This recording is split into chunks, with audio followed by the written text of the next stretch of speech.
Hi, my name's Talia Combs, and I'm here to help everybody prepare for a camping trip. I've been camping many of times, and the reason why I chose to do this specific topic is because I've noticed that if you are not prepared for a camping trip, that it can become a little chaotic. So let's begin. The first thing you need to know when you are going camping is where you're going camping and the shelter that you will be sleeping in. Well, unless you're the type of person that enjoys the nature, you could just plop a sleeping bag down and sleep with the critters and the bugs, but that's not me. So on this page, I have four different shelters that I'm going to talk about and explain as I go through each one. The first one we have here is this cute little thing. It's a camper, and you can see that it has wheels. And a lot of campers have wheels because they hook on the back of trucks and or a vehicle that will pull it to the place that it needs to go to. And then it usually pops up and becomes like a little shelter. I have stayed in campers before, and it's usually what it looks inside, although it doesn't have a driving seat in front and it doesn't have wheels up front, just wheels in the back. But you can see that there is a little sink right here, and then there's a bed right there, and a bed back here.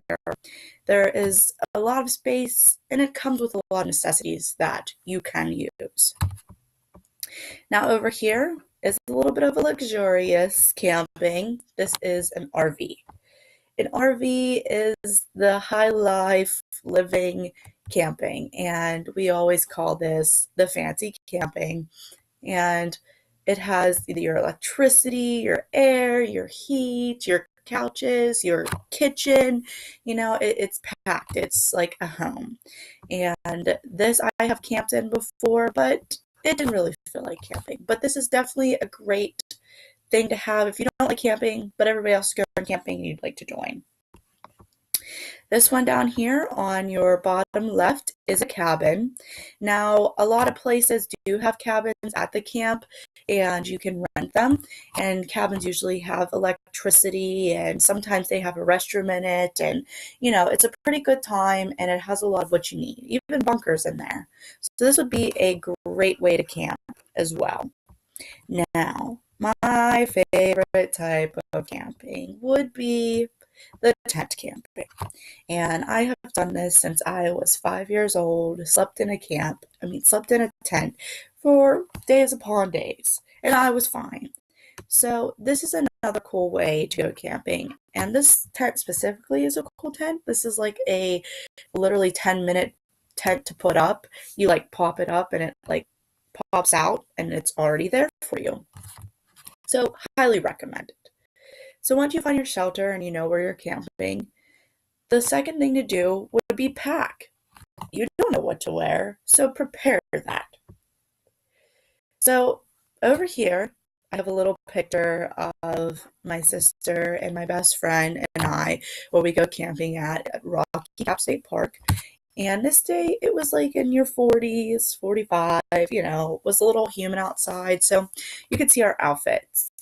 I chose to wear a zip up jacket with a tank underneath of it, with some yoga pants and like these little slide, like flops that had buckles on them. So like they stayed on my feet pretty well. Now my little sister wore her rain boots with some pants as well and a tank top. And then my friend chose to wear her tenors and her leggings and a tank top as well with, flannel around just in case she got cold. Over here to the left, I chose to put a little bit of a backpacking clothes checklist just to allow you to see what needs to be packed. This all pretty much explains pretty well. You will need shirts, your long johns, your waterproof jacket, your socks, your long sleeves, shorts, PJs, underwear, and etc. This allows you to get really prepared, and it even shows you down here, like when you have your hot days, your cold days, your mild days, your cold nights, so on. So this is a really good representation of what you should pack. We always pack hats just because, tick season, and it's good to have a hat on just to, protect your head. So this is a great way to prepare for your packing. And of course, pack depending on the days you go. And it's always nice to pack lighter. So, you could always wear pants 2 days in a row. You know, just go with it. But the next thing when preparing for a camping trip is the food. And that is the funnest part, right? And we can all see here the nice little marshmallows and the fire. That's the best part of the camping trip. So let's not forget about your marshmallows and your graham crackers and your Hershey bars. But other than that, my family usually, text each other and ask, who's taking what.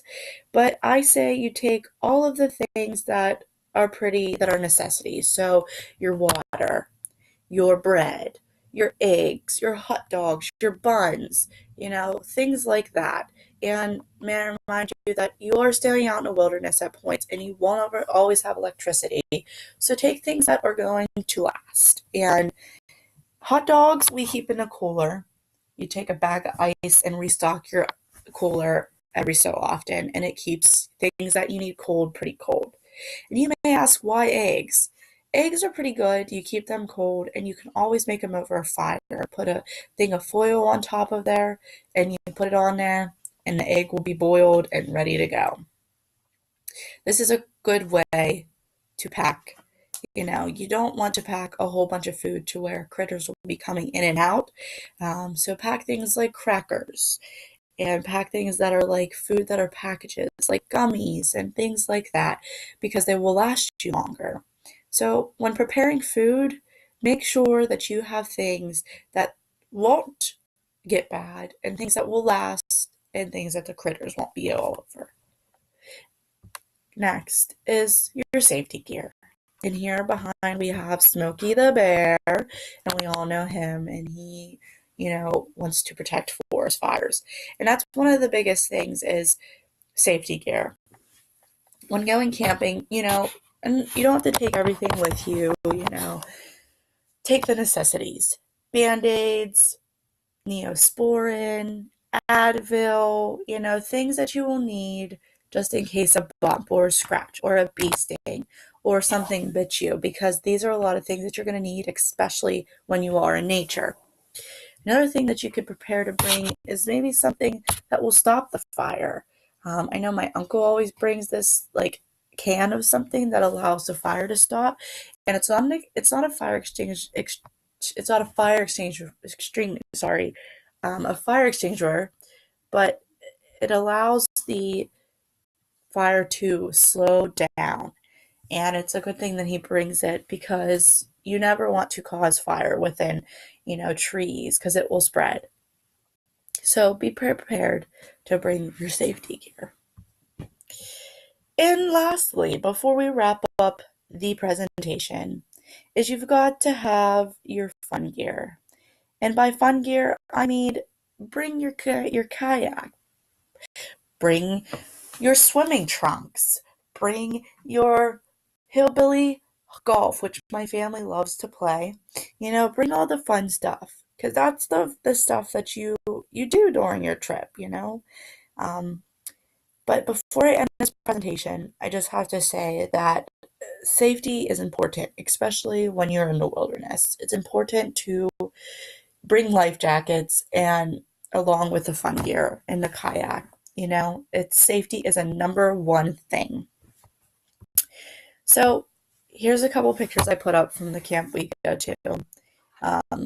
It's beautiful, it's peaceful, it's a lovely place. But if you're not prepared to go camping, it may not be as peaceful as you think. So before I end this presentation, I just have to say thank you. And I'm so happy to be able to help anybody that has not been camping and allow their camping trip to be less chaotic. Thank you.